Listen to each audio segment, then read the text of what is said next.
எண்ணமெல்லாம் சிறகடிக்கும், எண்களெல்லாம் வழி கொடுக்கும், எந்நாளும் ராஜமுகம், எளியோரின் ஏறுமுகம். எந்த நிலை வந்தாலும் வந்த நிலை மாறாத நமது Rajanilai. Rajanilai TV, channel of astrology.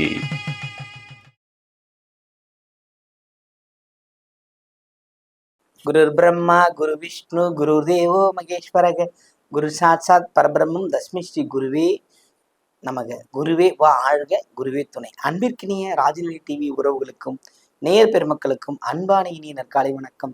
வாழ்க வளமுடன், வாழ்க வையகம். அடியேன் திருக்கோவிலூர் என் ஸ்ரீ ராஜ்குமார்.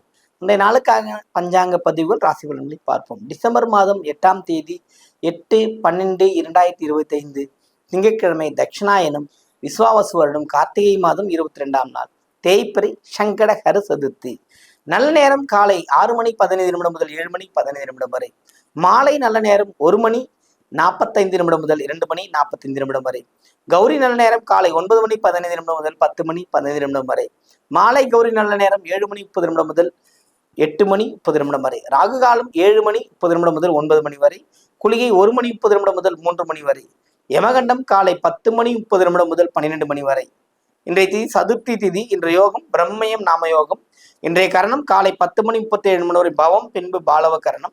இன்றைய நட்சத்திரம் 9:39 வரை புனர்பூசம், பின்பு பூரம். இன்றைய நட்சத்திரம் காலை 9:39 வரை புனர்பூசம், பின்பு பூச நட்சத்திரம். சந்திராஷ்டிரம நட்சத்திரங்கள் கேட்டை, மூலம். தனுசுக்கு சந்திராஷ்டிரமம் ஆரம்பம். இன்றைய நாளுக்கான கிரக நிலவரங்கள்.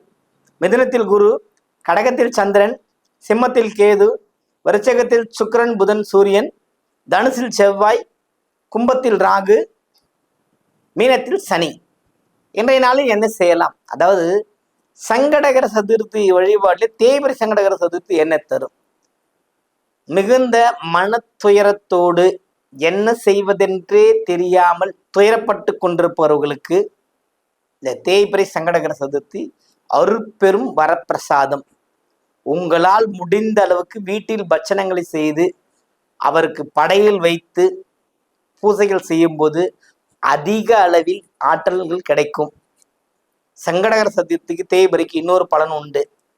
கர்ப்பப்பை சார்ந்த பிரச்சனைகள் உள்ள பெண்கள் அனைவரும் சங்கடகர சதுர்த்தி நாளில் கோமுகின்னு சொல்லுவாங்க, அந்த நீர், அபிஷேக நீர் வெளியே வரும் பாதை, அதை நல்லா சுத்தப்படுத்திட்டு மஞ்சள் குங்குமம் வச்சு பூ வச்சு அதுக்கு ஒரு தீபாரதனை காட்டினாங்கன்னா கருப்பை சார்ந்த பிரச்சனை, உள்ளுறுப்பு பிரச்சனைகள் தீரும். இந்த குழந்தைகள் இல்லாதவர்கள் பெரும்பாலும் இந்த கோவில் தான் கிடையாது, எல்லா கோவில்களும் அம்மன் ஆலயங்களிலும் இந்த வழிபாடை கண்டிப்பாக மேற்கொண்டீங்கன்னா சிறப்பை தரும். அதே மாதிரி ஆலயத்துக்குள்ள சில இடத்துல பார்த்துருக்கலாம், கோமிக்கு கீழே பார்த்தீங்கன்னா நீர் தேங்கி இருக்கும், அதை கழுவி அந்த பக்கம் போகவே மாட்டாங்க நிறைய பேர். ஏன்னா அங்கே ஒரு அனைத்து அந்த அபிஷேக பொருட்களும் பாலே வச்சிருந்தா எப்படி இருக்கும்? இப்போ நீருடன் சேர்ந்த பால் ஒரு வித வாசனை தந்து கொண்டுதான் இருக்கும். அதை பொருட்படுத்தாமல் அதை சுத்தப்படுத்தி யார் ஒருவர் வழிபட்டு கொண்டு வருகிறார்களோ அவர்களுக்கு கர்ப்பப்பை சார்ந்த அல்லது யூட்ரஸ் பிரச்சனை, இந்த மாதிரி நிறைய உள்ளுறுப்பு பிரச்சனைகள் வராது. இது ஒரு பெரிய பரிகாரம். பயன்படுத்துங்கள், வெற்றி அடையுங்கள். ராசி பலன்கள் போலாமா?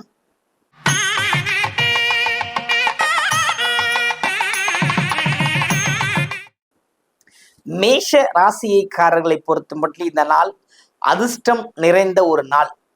நன்மதிப்பு, நன்மக்கள், நல் வண்டி வாகன தொடர்பு அத்தனையும் கிடைக்கும். 7.5 சனி என்று பயத்தை விட்டுவிட்டு நீங்கள் உங்கள் பணியை செய்தால் அவர் உங்களுக்கு அனைத்து வகையிலும் பரிசும் பாராட்டும் கிடைக்கப் பெறுவார். வாழ்த்துக்கள்.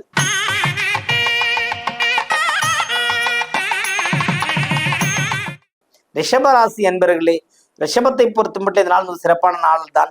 மகிழ்ச்சிகள் உண்டு, கொண்டாட்டங்கள் உண்டு, கேளிக்கைகள் உண்டு, நிறைய அதீதபட்சமான உயர்ந்த சிந்தனைகள் ஏற்படும். ஒரு அடுத்த கட்ட நகர்விற்கு, அடுத்த உயர்வான நிலைக்கு செல்வதற்கு உங்களுக்கு ஏதுவாக இருப்பது இந்த நாள் தான். பயன்படுத்திக் கொள்ளுங்கள்.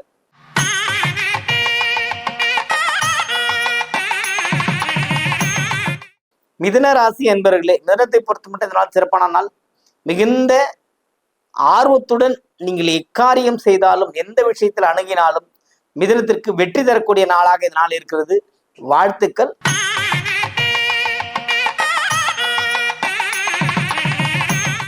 கடக ராசி அன்பர்களே, ராசிக்குள் சந்திரன் சொந்த வீட்டுக்கு பயணம் பண்ணும்போது சில பல நல்ல நன்மைகள் நடக்கும். மற்றவங்களுக்கு குழப்பம் உண்டு, உங்களுக்கு நன்மை நடக்கும். பௌர்ணமி நாளில் எப்படி நிலவு பிரகாசமா இருக்கும், அது மாதிரி நீங்க மிகுந்த பிரகாசமான மனநிலையோடு இருப்பீங்க.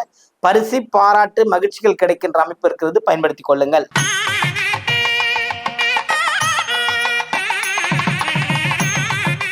சிம்மராசி அன்பர்களே, சிம்மத்தை பொறுத்த மட்டும் பார்த்தீங்கன்னா எப்போதும் சினங்கொண்ட சிங்கம்ன்ற மாதிரி சும்மா சொல்லிக்கிட்டே இருப்பாங்க. சினங்கொண்ட சிங்கத்திடம் தோற்று போகும்னு சொல்லுவாங்கல்ல, அந்த மாதிரி இந்த சிங்கம் சினமே கொல்லக்கூடாதுன்னு நான் சொல்லுவேன். சிங்கம் எந்த அளவுக்கு அமைதியாக இருந்து சூழ்ச்சிகளில் வென்று வருகிறதோ அந்த அளவுக்கு நன்மையோட பயணிக்கலாம். எனக்கு எல்லாம் தெரியும்னு வாயால் சொல்லிடுவாங்க, ஆனால் அவங்களுக்கு எதுவுமே தெரியாதுங்கிறது பிற்காலம் தெரிய வந்துடும். அதனால வார்த்தைகளில் கவனமா இருக்கிறது இந்த நாளை சிம்மராசிக்காரங்களுக்கு சிறப்பை தரும்.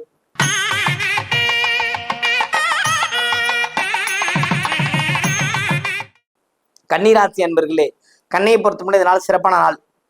ஒரு விஷயத்தை செய்து அதனால ஒரு பேரடைவீங்க, மகிழ்ச்சியா இருப்பீங்க. வெற்றி கொண்டாட்டங்கள் மிகுந்த ஒரு சிறப்பான பலனை அளிக்கக்கூடிய ஒரு நாள் இந்த நாள் உங்களுக்கு.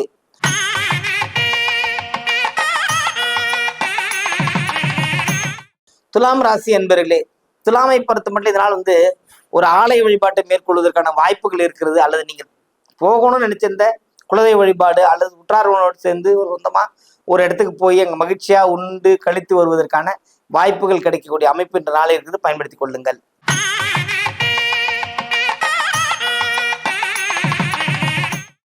விருச்சிக ராசி அன்பர்களே, விருச்சிகத்தை பொறுத்த மட்டும் இந்த நாள் சிறப்பான நாள்.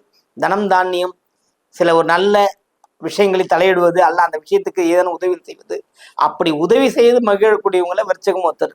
இந்த நாள் உங்களுக்கு அப்படி ஒரு வாய்ப்பை இறைவன் தந்தருவான், பயன்படுத்திக் கொள்ளுங்கள்.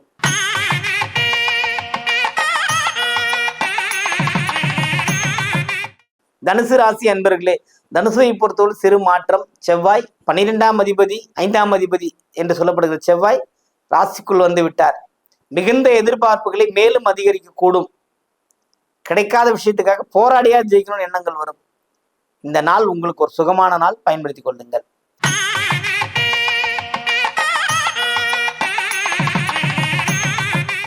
மகர ராசி அன்பர்களே, மகரத்தை பொறுத்த மட்டும் நன்மைகள் உண்டு.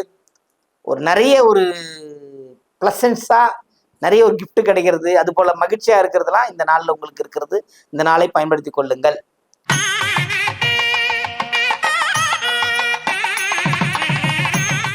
கும்பராசி அன்பர்களே, கும்பத்தை பொறுத்த மட்டும் சிலரால் போட்டி பந்தயங்கள் கலந்து அதில் மன மகிழ்ச்சி இல்லாமல் சற்று சோர்வடையக்கூடிய வாய்ப்பு இருக்கிறது.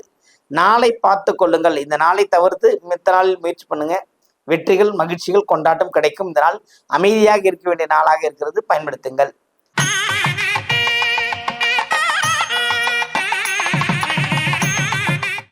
மீனராசி அன்பர்களே, மீனத்தை பொறுத்த மட்டும் ராசிக்குள் சனியின் பயணம் மிகுந்த ஒரு மன சஞ்சலத்தை ஏற்படுத்தி கொண்டுதான் இருக்கிறது. இருந்தாலும் உங்கள் அன்றாட காரியங்களை, அன்றாட செயல்களில் கனிவுடனும் மன நிம்மதியுடன் அதில் பயணித்தீர்களானால் இந்த நாள் உங்களுக்கு ஒரு புகழும் மகிழ்ச்சியும் கிடைத்தே தீரும். இந்த நாளை பயன்படுத்திக் கொள்ளுங்கள். அனைவருக்கும் வணக்கம். வாழ்க வளமுடன், வாழ்க வையகம்.